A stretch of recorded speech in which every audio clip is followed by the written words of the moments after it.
ሰላም እንዴት አላችሁ ውድ ተማሪዎቻችን፣ ናትናኤል ነኝ ከሉሲ ብሪጅ አካዳሚ። የ12ኛ ክፍል ኢኮኖሚክስ ትምህርታችን እንደቀጠለ ነው። ዩኒት 8 ላይ ኢኮኖሚ ኢንቫይሮንመንት ኤንድ ክላይሜት ቼንጅ በሚለው ርዕስ ስር እንግዲህ እየተነጋገርን ቆይተናል። ዛሬ ደግሞ የዩኒት 8 የመጨረሻ ሴሽን የሆነውን 8.4 ሰብሴክሽን ላይ የቀረበውን ኦቨርቪው ኦፍ ኢንቫይሮንመንት ኤንድ ክላይሜት ቼንጅ ኢን ኢትዮጵያ በሚል ሰብቶፒክ የቀረበውን እንግዲህ ሀሳቦች የምንመለከትበት ሴሽን ይኖረናል ማለት ነው። ይሄ እንግዲህ ሴሽን ለዩኒት 8 ብቻ ሳይሆን ለአጠቃላይ የ12ኛ ክፍል ትምህርታችን የኢኮኖሚክስ ትምህርት ጥናታችን መዝጊያ ይሆናል ማለት ነው።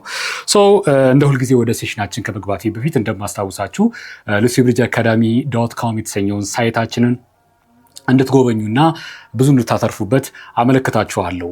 ሾርት ኖቶችን ታገኛላችሁ። ፐርሶናላይዝድ የሆነ ኤአይ አሲስታንት ማግኘት ትችላላችሁ። እንዲሁም ደግሞ ለእናንተ ለ12ኛ ክፍል ተማሪዎች ይበልጡን ይጠቅማችኋል ብዬ የማስበው ኮንፊደንሳችሁን ቢልድ የሚያደርገው ጥያቄዎችን ስትሰሩ ነው ብዬ አስባለሁና ለዚህ የሚረዷችሁ ብዙ ጥያቄዎች ያሉበት ኩዌስችን ባንክ አለ። እዛ ላይ እንግዲህ ጥያቄዎች እንድትለማመዱ ሪኮመንድ አደርጋችኋለሁ።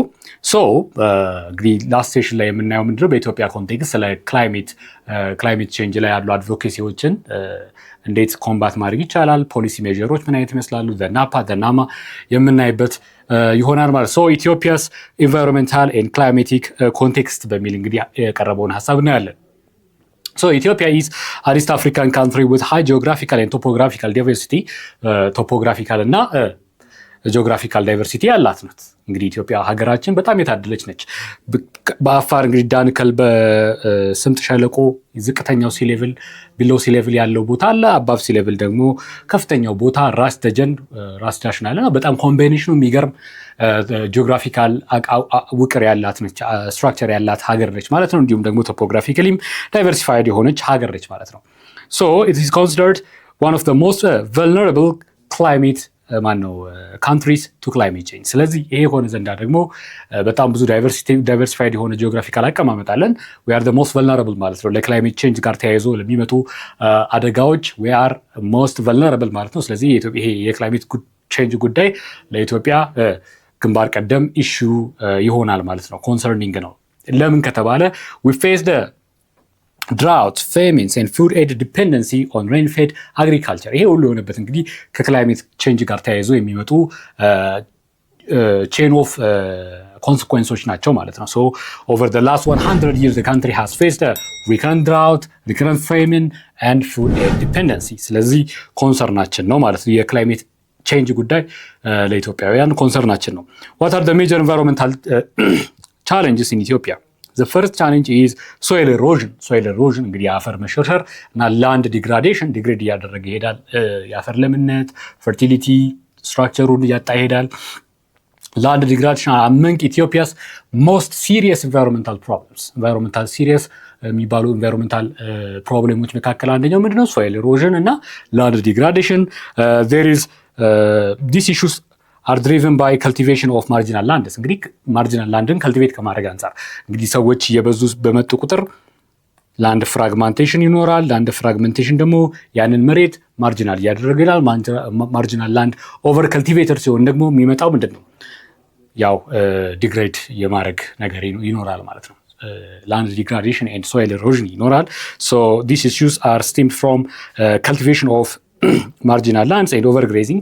በጣም ግጦሽ ላይ እንግዲህ ኦቨርግሬዝ ማስደረግ ሪጀነሬት እስኪያደርግ ድረስ ግራሱን እንግዲህ አለመጠበቅ አንደኛው ኢሹ ነው ማለት ነው። the result has been biodiversity loss አጋጥሞናል።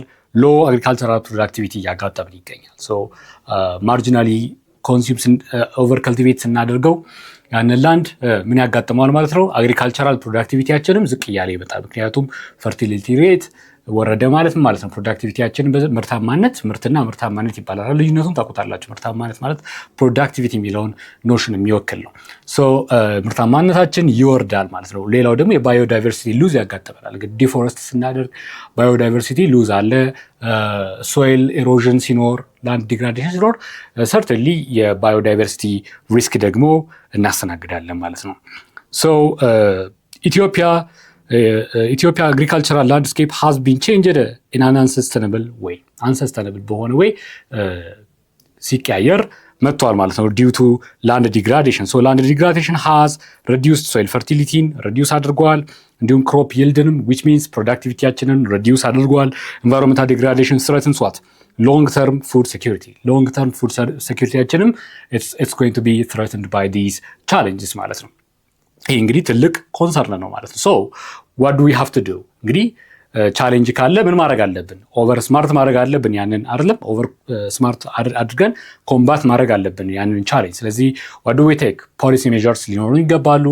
የተቀመጡ ራሳችንን ቻሌንጅ የምናደርግባቸው ፕላኖች ሊኖሩ ይገባሉ። እንግዲህ in order to combat these challenges ማለት ነው። so climate change policy frameworks in ኢትዮጵያ ምን ይመስላል የሚለው ለማየት እንሞክራለን። so ኢትዮጵያ introduced the national adaptation program of action የሚባለው ናፓ የሚባለው በ2007 እንግዲህ ናሽናል ፍሬምወርክ ፖሊሲ ፍሬምወርክ አስቀምጣለች። የዚህን የትምህርት ክፍል ሙሉ ቪዲዮ ማግኘት ከፈለጋችሁ ዌብሳይታችን ላይ አሊያም ደግሞ የሞባይል አፕሊኬሽናችን ላይ ማግኘት ትችላላችሁ።